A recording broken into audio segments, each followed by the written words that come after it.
தீரன் சின்னமலை அவரோட வரலாறு நம்மளோட வெள்ளைக்காரங்க மறைச்சிட்டாங்க. எல்லாருக்கும் ஒரு வரலாறு இருக்கு.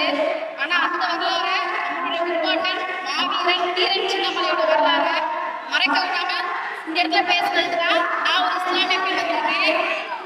நம்முடைய மாவட்டத்தோட வரலாறு அனைத்து குழந்தைகளுக்கும் கொண்டு போய் சேர்க்கணும். மைசூர் மகாராஜாட்டையே போய் எதிர்த்து நின்று பேசினவர் நம்மளுடைய தீரன் சின்னமலை. அது நம்ம எல்லாருக்கும் தெரியும் நினைக்கிறேன்.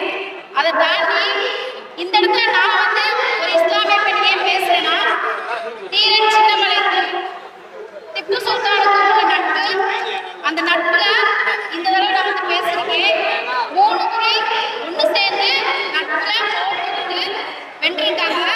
ஆனா அவர் இன்னைக்கு தூக்கிட்டு நாள் இந்த நாள், இந்த ஒரு நாள் மட்டும் வந்துட்டு அவருடைய நினைவு இதற்கு வந்துட்டு போயிடக்கூடாது.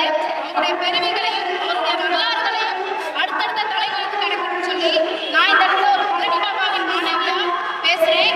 இந்த இடத்துல வந்து அத்தனை பொங்குவேலாளர் அண்ணன்களுக்கும் பொங்குவேலாளர் அண்ணன் தம்பிகளுக்கும் இந்த இடத்துல நான் பேசுறேன்னா நீங்களும்